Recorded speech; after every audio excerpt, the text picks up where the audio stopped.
കർത്താവിൻ്റെ വചനത്താൽ നിങ്ങളെ ആശ്വസിപ്പിക്കട്ടെ. ഇന്ന് പകൽക്കാലം കർത്താവിൻ്റെ സാന്നിധ്യം ഈ കൂടാരത്തിനകത്തുണ്ട്. അതുകൊണ്ട് മുറിവുകളേറ്റ് പലവിധമായ ആവശ്യങ്ങൾക്ക് വേണ്ടി കരയുന്നവരും നിലവിളിക്കുന്നവർക്കും ഉണ്ടായിരിക്കും. ദൈവം നിങ്ങളെ ആശ്വസിപ്പിക്കുക. നമുക്ക് ഒരു തിരുവചനത്തിലേക്ക് നമുക്ക് വേഗത്തിൽ ഓടിവേ. ഞാൻ അധികം സമയം ഇന്ന് എടുക്കുന്നില്ല, യൂത്തിൻ്റെ മീറ്റിംഗ് ഉള്ളതുകൊണ്ടാണ്. അല്ലെങ്കിൽ ഞാൻ കുറച്ച് കാര്യങ്ങൾ എഴുതി വെച്ചിട്ടുണ്ടായിരുന്നു. എങ്കിലും ഒരു ദൈവിക ശുശ്രൂഷ ആയതുകൊണ്ട് 2-3 കാര്യങ്ങൾ ഞാൻ പറയും. നമുക്ക് വായിക്കാം ഇന്നത്തെ സങ്കീർത്തനം ദൈവം നമുക്ക് നൽകുവാനിടയായത്. അതിന് നമുക്ക് അതിൻ്റെ 145-ാമത്തെ വാക്യം ഒന്ന് വായിച്ചു.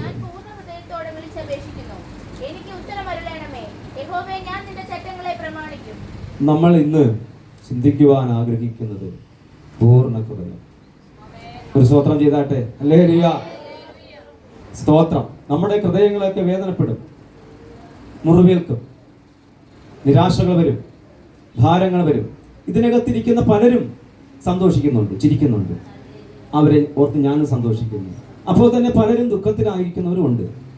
ഓരോ മീറ്റിങ്ങിന് വരുമ്പോഴും, അത് വിവാഹത്തിന് പോയാലും, മരണത്തിന് പോയാലും, വിശുദ്ധാരാധനയ്ക്ക് പോയാലും, കൺവെൻഷൻ മീറ്റിങ്ങിന് പോയാലും ദുഃഖിക്കുന്നവരും സന്തോഷിക്കുന്നവരും കാണും. എന്നാൽ ദുഃഖത്തോടായിരിക്കുന്നവരെ കർത്താവ് നിങ്ങൾക്ക് വേഗത്തിൽ സമാധാനം തരും, സന്തോഷം തരും. അതോർത്ത് ഞാൻ ദൈവത്തെ സ്തുതിക്കുന്നു. അപ്പോൾ നമ്മൾ ചിന്തിക്കുവാൻ ആഗ്രഹിക്കുന്നത് പൂർണ്ണ ഹൃദയം. 2-3 വാക്യങ്ങൾ വേഗത്തിൽ എനിക്ക് വായിച്ചു തരണം. ഇവിടെ നമ്മൾ വായിച്ചത് ഇങ്ങനെയാണ്: ഞാൻ പൂർണ്ണ ഹൃദയത്തോടെ ദൈവത്തെ വിളിച്ചപേക്ഷിക്കുന്നു. സ്തോത്രം. അപ്പോൾ നമുക്കൊരു പൂർണ്ണമായൊരു ഹൃദയം ഉണ്ടായിരിക്കണം, പൂർണ്ണമായൊരു മനസ്സ് നമുക്കുണ്ടായിരിക്കണം. സ്തോത്രം. യേശു പൂർണ്ണ ഹൃദയത്തെ കുറിച്ച് പറയാൻ പോവുകയാണ്. യേശു ഒരിക്കൽ പറഞ്ഞു, മത്തായി എഴുതിയ സുവിശേഷം വായിക്കേണ്ട 6:6. അവിടെ പറയുന്നത് ഇങ്ങനെയാണ്: നിങ്ങൾ പ്രാർത്ഥിക്കുമ്പോൾ അറയിൽ കടന്ന് വാതിൽ അടയ്ക്കണം. യേശു പറഞ്ഞത് അക്ഷരികമായ വാതിൽ അടയ്ക്കാനല്ല, പിന്നെയോ യേശുവിൻ്റെ എല്ലാ പ്രഭാഷണങ്ങളും ആത്മീകമായിരുന്നു. യേശു പറഞ്ഞത് നമ്മൾ വീട്ടിനകത്ത് കയറി പ്രാർത്ഥിക്കുമ്പോൾ രാത്രി കഥ അടയ്ക്കുന്ന കാര്യമല്ല, പിന്നെയോ യേശു പറഞ്ഞത് ഹൃദയമാകുന്ന വാതിൽ അടയ്ക്കുവാനാ പറഞ്ഞത്. ഇവിടെ നമ്മൾ ഇരിക്കുമ്പോൾ തന്നെ വീട്ടിലേക്ക് പോകാം. നമ്മുടെ മക്കൾ വിദേശത്തുണ്ടെങ്കിൽ അവിടെയും പോകാം. നമ്മുടെ മക്കൾ ബാംഗ്ലൂരുണ്ടെങ്കിൽ അവിടെയും പോയി. ഏത് സ്ഥലത്തും നമുക്ക് ഹൃദയം കൊണ്ട് പോകാം. ഇവിടെ നമുക്ക് നിൽക്കാൻ പറ്റത്തില്ല, അത്ര വേഗതയുള്ളതാണ് ഹൃദയം. ഏത് കാര്യങ്ങളും നമുക്ക് ചിന്തിക്കാം. ഇത് നിങ്ങൾക്ക് അറിയാവുന്ന കാര്യമാണ്. എന്നാൽ യേശു പറഞ്ഞു, നിങ്ങൾ പ്രാർത്ഥനയ്ക്ക് വേണ്ടിയിരിക്കുമ്പോൾ എല്ലാ വാതിൽ എന്ന് പറഞ്ഞാൽ അതിന്റെ അർത്ഥം എത്രയാണ്? വാതിൽ അടയ്ക്കാന്ന് പറഞ്ഞാൽ നിരാശകളുടെ വാതിൽ അടച്ചോളണം, ഭാരത്തിന്റെ വാതിലുകളും അടച്ചോളണം, പ്രതികൂലത്തിന്റെ വാതിലുകളും, ആവശ്യമില്ലാത്ത പിരിമുറുക്കത്തിന്റെ വാതിലുകളും, എല്ലാ ലോകത്തിന്റെ വാതിലുകളും അടച്ചിട്ട് ഒരു നിമിഷം ഹൃദയത്തിന്റെ വാതിൽ നിന്ന് തുറന്ന് പ്രാർത്ഥിക്കാൻ തുടങ്ങിയാൽ തമ്പുരാൻ നമ്മുടെ പ്രാർത്ഥന കേൾക്കുവാനിടയാകും. സ്തോത്രം. അപ്പൊ യേശു പറഞ്ഞത് ഇങ്ങനെയാണ്: ഈ ലോകമാകുന്ന ഫലിതമാകുന്ന ചിന്തകളുടെ വാതിൽ നിങ്ങൾ അടയ്ക്കണം. അത് ആലയത്തിലേക്ക് കയറി വരുമ്പോൾ ഞാനും നിങ്ങളും എല്ലാ ചിന്തകളുടെയും വാതിൽ അടച്ചാൽ മാത്രമേ നമ്മുടെ വിശുദ്ധ ആരാധന, ദൈവത്തിന്റെ ആരാധന അനുഗ്രഹമായി തീരുകയുള്ളൂ. എങ്കിൽ മാത്രമേ നമുക്കൊന്ന് ആത്മാവിൽ ആരാധിച്ച് നമുക്ക് സന്തോഷിക്കുവാൻ കഴിയത്തുള്ളൂ. എന്ന് പറഞ്ഞാൽ നമ്മുടെ ശരീരം ഇവിടെ മാത്രം പോരാ, നമ്മുടെ ഹൃദയവും ഇവിടെ വേണമെന്നാണ്. സ്തോത്രം. അപ്പോൾ പൂർണ്ണമായ ഹൃദയത്തോടെ എന്ന് പറഞ്ഞാൽ ശരീരം മാത്രം ഇവിടെ പോരാ, സോമന്റെ ശരീരം മാത്രം ഇവിടെ പോരാ, പിന്നെയോ മനസ്സും ഇവിടെ ഉണ്ടായിരിക്കണം. ഇവിടെ ഇരിക്കുന്ന എല്ലാവരുടെയും ശരീരം മാത്രമല്ല, പിന്നെയോ എല്ലാവരുടെ മനസ്സും ഇവിടെ ഉണ്ടെങ്കിൽ തമ്പുരാൻ നിങ്ങൾ അനുഗ്രഹിപ്പാനിടയാകും. സ്തോത്രം. അപ്പോൾ ഒരു ദൂത് പറയുമ്പോൾ നിങ്ങളുടെ ശരീരം മാത്രം ഇവിടെ ഉള്ളെങ്കിൽ നിങ്ങളുടെ മനസ്സ് വേറെ എന്തെങ്കിലും, മക്കളുടെ കാര്യമോ കടഭാരത്തിന്റെ കാര്യമോ മറ്റു പലവിധമായ കാര്യങ്ങൾ നിങ്ങൾ ചിന്തിച്ചിരുന്നാൽ ഈ പുരോഹിതൻ പറയുന്നത് നിങ്ങൾക്ക് മനസ്സിലാകത്തില്ല. എന്നാൽ അല്പനിമിഷങ്ങൾ 2-3 മണിക്കൂർ മാത്രമേ നമ്മുടെ വിശുദ്ധ ആരാധനകൾ ഉള്ളൂ. ഈ 2-3 മണിക്കൂർ നമ്മളെല്ലാം മറന്ന് ഹൃദയം തുറന്നുവിടെ ഇരിക്കുമ്പോൾ തമ്പുരാൻ നമ്മളെ മാനിക്കാനിടയാകും. അപ്പോൾ പൂർണ്ണ ഹൃദയത്തോടെ ദൈവത്തിനെ ആരാധിക്കണം. 2-3 വാക്യം നമുക്ക് വായിക്കാം. നമ്മൾ ദൈവത്തെ സ്തുതിക്കേണ്ടത് എങ്ങനെയാണ്? 9-ാമത്തെ സങ്കീർത്തനം 1-ാമത്തെ വാക്യം. നമ്മുടെ കർത്താവായ യേശു ക്രിസ്തുവിനെ ഞാനും നിങ്ങളും ആരാധിക്കേണ്ടത് എങ്ങനെയെന്ന് ചോദിച്ചാൽ പൂർണ്ണ മനസ്സോടെ. സുവിശേഷത്തിൽ തന്റെ സുവിശേഷം എങ്ങനെയാണ്? പൂർണ്ണ ഹൃദയത്തോടും പൂർണ്ണ മനസ്സോടും പൂർണ്ണ ശക്തിയോടും പൂർണ്ണ ആത്മാവോടും ഞാൻ എന്റെ ദൈവത്തിനെ ആരാധിക്കുമെന്ന് മർക്കോസ് സുവിശേഷത്തിൽ നമ്മൾ വായിക്കുകയാണ്. ഇന്ന് പകൽക്കാലം നമ്മളെ തമ്പുരാനെ സ്തുതിക്കേണ്ടത് എങ്ങനെയെന്ന് ചോദിച്ചാൽ പൂർണ്ണ ഹൃദയത്തോടെ ഹല്ലേലൂയ നമ്മൾ ദൈവത്തെ സ്തുതിക്കാൻ തുടങ്ങുമ്പോൾ ദൈവം നമ്മളെ പ്രസാദിക്കുവാനിടയാകും. ദൈവത്തിന്റെ അനുഗ്രഹം നമ്മുടെ ശിരസിന്മേൽ വീഴുവാനിടയാകും. അപ്പോൾ നമ്മൾ പൂർണ്ണ ഹൃദയത്തോടെ ദൈവത്തെ സ്തുതിക്കണം. അടുത്ത ചിന്ത ഇതാണ്, നമ്മൾ ഭാഗ്യവാന്മാരാരെന്ന് ചോദിച്ചാൽ പൂർണ്ണ ഹൃദയത്തോടെ ആരാധിക്കുന്ന ഭാഗ്യവനാണ്. ഈ 119-ാം സങ്കീർത്തനം 58-ാമത്തെ വാക്യമാണെന്ന് തോന്നുന്നു. ഒന്ന് വായിച്ചാട്ടെ.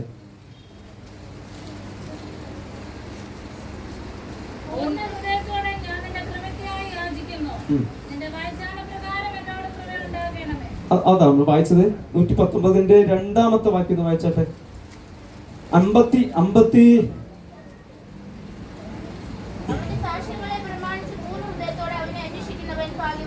മോളെ 58 വായിച്ച മോളെ. അപ്പോ കൃപ നമുക്ക് വേണമെങ്കിലും നമ്മൾ പ്രാർത്ഥിക്കേണ്ടത് എങ്ങനെയെന്ന് ചോദിച്ചാൽ പൂർണ്ണ മനസ്സോടെ പൂർണ്ണ ഹൃദയത്തോടെ നമ്മൾ പ്രാർത്ഥിക്കുമ്പോഴാണ് തമ്പുരാൻ നമുക്ക് ആ കൃപയെ തമ്പുരാൻ നമുക്ക് ചൊരിയുന്നത്. സ്തോത്രം. അവിടെ നമ്മൾ മറ്റ് ഭാഗങ്ങൾ വായിക്കുമ്പോൾ അതിന്റെ 119 2-ാമത്തെ വാക്യം ഒന്ന് വായിച്ചാട്ടെ. സ്തോത്രം. അപ്പോൾ ഭാഗ്യവാന്മാരെ കുറിച്ച് ഒത്തിരി വാക്യങ്ങൾ നമുക്ക് വേദപുസ്തകത്തിലുണ്ട്. ഇവിടെ ചിന്തിക്കുന്നത് ഇങ്ങനെയാണ്. ഈ ചിന്തയെ മനസ്സിൽ നമ്മൾ മറന്നു പോകരുതും. പൂർണ്ണമായ ഹൃദയത്തോടെ ദൈവത്തെ സ്തുതിക്കണം. പൂർണ്ണമായ ഹൃദയത്തോടെ ദൈവത്തെ ഹല്ലേലൂയ കൃപയ്ക്കായി യാചിക്കണം.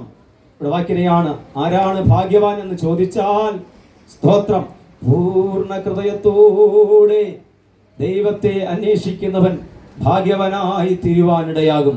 വേദപുസ്തകത്തിൽ അനേക ഭാഗ്യവാന്മാരെ കുറിച്ച് പറയുന്നുണ്ടെങ്കിലും ഇതാ പൂർണ്ണ ഹൃദയത്തോടെ കർത്താവിനെ അന്വേഷിക്കുന്നവൻ ഭാഗ്യവനായി തീരുവാനിടയാകും. അപ്പോസ്തലനാകുന്ന പൗലോസ് പറഞ്ഞെങ്ങനെയാണ്, ആരാണ് ഭാഗ്യവൻ എന്ന് ചോദിച്ചാൽ ലംഘനം ക്ഷമിച്ചും പാപം മറച്ചും കിട്ടിയവൻ ഭാഗ്യവാനാണ്. 12 കോടി ലഭിക്കുന്നതല്ല ഭാഗ്യം. ഈ ലോക മനുഷ്യനത് ഭാഗ്യമായിരിക്കുമ്പോൾ, അത് നന്മയായിരിക്കുമ്പോൾ ഒരു ആത്മീക പൈതൽ വിളിച്ചു പറയും, എന്റെ ഭാഗ്യം ഏതെന്ന് ചോദിച്ചാൽ ലംഘനം ക്ഷമിച്ചും പാപം മറച്ചും കിട്ടിയവൻ ഭാഗ്യവാനാണ്. 32-ാമത്തെ സങ്കീർത്തനത്തിൽ 1-ാമത്തെ വാക്യത്തിൽ ദാവീദ് വിളിച്ചു പറഞ്ഞു, ലംഘനം ക്ഷമിച്ചും പാപം മറച്ചും കിട്ടിയവൻ ഭാഗ്യവാൻ. 1-ാം സങ്കീർത്തനം 2-ാമത്തെ വാക്യത്തിൽ ആരാണ് ഭാഗ്യവാൻ എന്ന് ചോദിച്ചാൽ യഹോവയുടെ ന്യായപ്രമാണത്തിൽ സന്തോഷിച്ച് അവന്റെ ന്യായപ്രമാണത്തെ രാവും പകലും ധ്യാനിക്കുന്നവൻ ഭാഗ്യവാൻ. കരമുയർത്തി ഹല്ലേലൂയ പറഞ്ഞാട്ടെ. ആരാണ് ഭാഗ്യവാൻ എന്ന് ചോദിച്ചാൽ ലംഘനം ക്ഷമിച്ചും പാപം മറച്ചും കിട്ടിയവൻ ഭാഗ്യവാനാണ്. ആരാണ് ഭാഗ്യവാൻ എന്ന് ചോദിച്ചാൽ യഹോവയുടെ ന്യായപ്രമാണത്തെ ഒരു 10 മിനിറ്റെങ്കിലും വായിക്കുന്ന ഒരു ദൈവദാസി ഭാഗ്യവതിയാണ്. ഒരു ദൈവവൈതൽ ഭാഗ്യവാനായി തീരുവാനിടയാകും. വെളിപ്പാട് പുസ്തകം 1-ാമത്തെ 3-ാമത്തെ വാക്യം വിളിച്ചു പറഞ്ഞു, ഈ പ്രവചനത്തിന്റെ വാക്കുകൾ വായിച്ചു കേൾപ്പിക്കുന്നവരും കേൾക്കുന്നവരും അത് പ്രമാണിക്കുന്നവരും ഭാഗ്യവാൻ.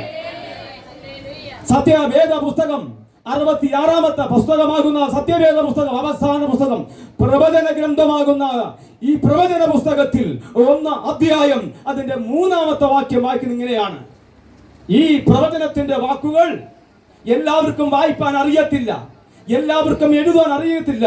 അപ്പോൾ വായിപ്പാൻ അറിയുന്ന ഒരു സഹോദരി, ഒരു പൈതൽ, ഒരു മകൻ വായിച്ചു കൊടുക്കുമ്പോൾ കേൾക്കുന്നവരും ഭാഗ്യവതിയായി മാറുവാനിടയാകും.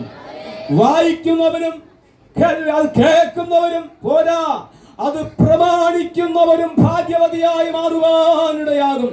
ഇന്നു പകൽക്കാലം കർത്താവായ യേശു ക്രിസ്തുവിനെ അറിഞ്ഞ് ഭാഗ്യവതിയായി ഭാഗ്യവന്മാരായി തീർന്ന ദൈവമക്കളിനകത്തുണ്ടെങ്കിൽ വളരെ സന്തോഷത്തോടെ നിമിഷം നമ്മുടെ കരങ്ങളെ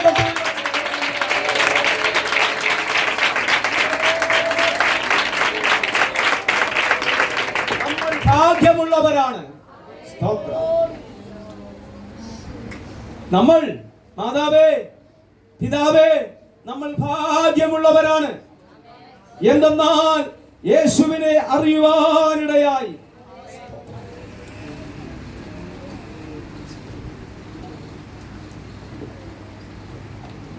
അവസാനത്തെ ഒരു വാക്യോടെ വായിച്ച വാക്യമാണ് അപ്പോസ്തലപ്രവൃത്തിയിലെ 8-ാം അധ്യായം 36-37 വായിച്ചു നിർത്താം. അവർ ഇങ്ങനെ വഴി പോകുമ്പോൾ വെള്ളമുള്ള ഒരു സ്ഥലത്തെത്തിയപ്പോൾ ഷണ്ണൻ, ഇതാ ഞാൻ സ്നാനമേൽക്കുന്ന എന്ത് വിരോധമെന്ന് പറഞ്ഞു. അതിന് ഫിലിപ്പോസ്, നീ പൂർണ്ണ ഹൃദയത്തോടെ വിശ്വസിക്കുന്നു എങ്കിൽ ആകാം എന്ന് പറഞ്ഞു. സ്തോത്രം. നാം ദൈവത്തെ സ്തുതിക്കേണ്ടത് പൂർണ്ണ ഹൃദയത്തോടെ. നാം ഭാഗ്യവാന്മാരായി തീർന്ന ഒന്ന്, പൂർണ്ണ ഹൃദയത്തോടെ ദൈവത്തെ അന്വേഷിക്കുമ്പോൾ നമ്മൾ ഭാഗ്യവാന്മാരുള്ളവരായി മാറും. നമുക്ക് കൃപ ലഭിക്കണമെങ്കിൽ നാം പൂർണ്ണ ഹൃദയത്തോടെ ദൈവസന്നിധിയിലേക്ക് ചെല്ലണം. ഇവിടെ വാക്യങ്ങളെയാണ്, സ്നാനപ്പെടുന്നതും പൂർണ്ണ ഹൃദയത്തോടായിരിക്കണം. ഇതാ തേരിൽ പൊക്കൊണ്ടിരിക്കുമ്പോൾ വെള്ളം കണ്ടപ്പോ ഷണ്ണൻ പറയുന്നു, ഇതാ വെള്ളം, സ്നാനമേൽക്കുന്നതിന് എന്ത് തടസ്സം? ഒരു തടസ്സവുമില്ല. ഭക്തൻ പറഞ്ഞു, ഫിലിപ്പോസ് പറഞ്ഞു, ഒരു തടസ്സവും ഇല്ല. നീ പൂർണ്ണ ഹൃദയത്തോടെ വിശ്വസിക്കുന്നു. പ്രിയമുള്ളവരെ, സ്നാനമേൽക്കേണ്ടത് എങ്ങനെയെന്ന് ചോദിച്ചാൽ സോമൻ പാസ്റ്റർ പറഞ്ഞു നിർബന്ധിച്ചിട്ടല്ല, പിന്നെയോ നീ പൂർണ്ണ ഹൃദയത്തോടെ യേശു കർത്താവ് എനിക്ക് വേണ്ടി മരിച്ചു, ജനിച്ചു, മരിച്ചു, ഉയർത്തെഴുന്നേറ്റ് എനിക്ക് വേണ്ടി ജീവിക്കുന്നു. നീ പൂർണ്ണ ഹൃദയത്തോടെ എന്ന് വിശ്വസിക്കുന്നുവോ അന്ന് നീ വെള്ളത്തിൽ മുങ്ങി പൊങ്ങിയാൽ നീ അന്ത്യത്തോളം മരണപര്യന്തത്തോളം നിൽക്കുവാനിടയാകും. ഇത് വചനത്തിന്റെ പഠിപ്പിക്കലാട്ടോ. സ്തോത്രം. ഭാര്യ പറഞ്ഞിട്ടോ, അമ്മ പറഞ്ഞിട്ടോ, പാസ്റ്റർമാർ പറഞ്ഞിട്ടില്ല, പിന്നെയോ ഞാൻ പൂർണ്ണ ഹൃദയത്തോടെ എന്റെ യേശു എനിക്ക് വേണ്ടി ജനിച്ചു, മരിച്ചു, ഉയർത്തെഴുന്നേറ്റ് എനിക്ക് വേണ്ടി ഞാൻ ജീവിക്കുന്നു, സ്നാനമേൽക്കുവാൻ ഞാൻ ആഗ്രഹിക്കുന്നു എന്ന് ഒരു സ്ഥാനാർത്ഥി പറയുമ്പോൾ ആ നിമിഷം രാത്രിയാണെങ്കിലും അദ്ദേഹത്തിനെ സ്നാനപ്പെടണം. അപ്പോൾ സ്നാനപ്പെടേണ്ടത് എങ്ങനെയെന്ന് ചോദിച്ചാൽ നീ പൂർണ്ണ ഹൃദയത്തോടെ പറയുമ്പോൾ മാത്രമാണ്.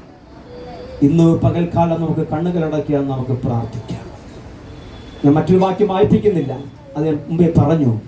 മർക്കോസ് വാക്യങ്ങനെയാണ്, നമ്മൾ തമ്പുരാനെ നമ്മൾ ആരാധിക്കേണ്ടത് എങ്ങനെയെന്ന് ചോദിച്ചാൽ ഒരു ന്യായാധിപൻ വന്ന് ചോദിക്കുന്നു, കൽപ്പനകൾ ഏതാണ് വലുതെന്ന് ചോദിച്ചപ്പോൾ യേശു പറഞ്ഞു, നിന്റെ കർത്താവിനെ നീ പൂർണ്ണ ഹൃദയത്തോടും പൂർണ്ണ മനസ്സോടും പൂർണ്ണ ശക്തിയോടും പൂർണ്ണ ആത്മാവോടും ആരാധിക്കണമെന്ന് പറഞ്ഞു യേശു. ഓരോ ആരാധനകളിലും നമ്മുടെ തമ്പുരാനെ, കർത്താവിനെ നമ്മെ രക്ഷിച്ച, രോഗത്തിൽ നമ്മളെ രക്ഷിച്ച, പാപത്തിൽ നമ്മളെ രക്ഷിച്ച, സമാധാനം നൽകിയ ഈ യേശു കർത്താവിനെ ഒന്നേ നമ്മുടെ മരണം വരെ നമ്മൾ കർത്താവിനെ പൂർണ്ണ സന്തോഷത്തോടെ ആരാധിക്കണം. അല്ലെങ്കിൽ കർത്താവിന്റെ വരവ് വരെ പൂർണ്ണ സന്തോഷത്തോടെ. ഉഷ്ണവാനുമല്ല ശീതവാനുമല്ല, തമ്പുരാൻ അത് ആഗ്രഹിക്കുന്നില്ല. ഇതാ പെട്ടകം കണ്ടാൽ ദാവീദ് പൂർണ്ണ ഹൃദയത്തോടെ ആരാധിക്കാൻ തുടങ്ങും. അത് ആലയമായിരുന്നാലും അതൊരു പ്രാർത്ഥനയായിരുന്നാലും അത് പെട്ടകം, ദൈവത്തിന്റെ പെട്ടകം കണ്ടാലും പൂർണ്ണ ഹൃദയത്തോടെ എല്ലാം മറന്ന് ഞാനൊരു രാജാവാണെന്നൊന്നും ചിന്തിക്കത്തില്ല, ഞാനൊരു സാധാരണക്കാരനാണെന്ന് ചിന്തിച്ചുകൊണ്ട് പൂർണ്ണ ഹൃദയത്തോടെ തമ്പുരാനെ ആരാധിക്കാൻ തുടങ്ങും. അങ്ങനെ ആ ആരാധനയെങ്കിൽ ദാവീദിനെ അനുഗ്രഹിപ്പാനിടയാകും. ഞാൻ ഈ ദാവീദിനെ കുറിച്ച് പ്രസംഗിക്കുമ്പോൾ ഒരു പോയിന്റ് പറയാറുണ്ട്. ഈ പവിഴ നിറവുള്ള എന്നൊക്കെ പറയാറുണ്ടല്ലോ, പവിഴ നിറവുള്ള ഇങ്ങനെ 6-7 കൂട്ടം ഞാൻ പറയും. എനിക്ക് ഏറ്റവും ഇഷ്ടം ഏതെന്ന് അറിയാമോ? ദാവീദ് ദൈവത്തിന്റെ ഹൃദയപ്രകാരമുള്ള മനുഷ്യൻ മാത്രമല്ല, ദാവീദ് ആരാധന പ്രിയനാണ്. എത്ര പേര് സ്തോത്രം ചെയ്യും? അവൻ പവിഴ നിറമുള്ളവനായി, സുനേത്രനായി, കോമള രൂപിയായി, കിന്നാര നിപുണനായി, പരാക്രമശാലിയായി, യോദ്ധാവായി, വാക്ക് ചാരുതയുള്ളവനും, ഇസ്രായേലിലെ മധുരഗായകനും, ഇസ്രായേൽ രണ്ടാമത്തെ രാജാവും, ദൈവത്തിന്റെ തിരുഹൃദയ പ്രകാരമുള്ള മനുഷ്യൻ എന്ന് പറയുമ്പോൾ തന്നെ എനിക്ക് ഏറ്റവും ഇഷ്ടം നേടണമോ, അവൻ ആരാധന പ്രിയനാണ്. അത് എങ്ങനെയെന്ന് വെച്ചാൽ പൂർണ്ണ ഹൃദയത്തോടെ ആരാധിക്കും. അങ്ങനെ ഒരു ആരാധന നമ്മുടെ ഹല്ലേലൂയ ഭവനത്തിലും നമ്മുടെ ആലയത്തിനകത്ത് വീണ് കഴിഞ്ഞാൽ നമ്മുടെ സ്ഥിതി മാറുവാനിടയാകും. നമ്മുടെ സ്ഥിതി മാറുവാനിടയാകും. നല്ല ദൈവമേ, സ്വർഗീയ പിതാവേ, പൂർണ്ണ ഹൃദയത്തോടെ അങ്ങ് ആരാധിപ്പാം സ്വർഗം ഞങ്ങൾ ഇതുവരെയും സഹായിച്ചു കൊണ്ടിരിക്കും. ഇനിവേലും ഞങ്ങളെ സഹായിക്കും. എല്ലാ അനുഗ്രഹങ്ങളാലും തന്റെ ജനത്തെ ദൈവം അനുഗ്രഹിക്കും. യേശു ക്രിസ്തുവിന്റെ നാമത്തിൽ തന്നെ.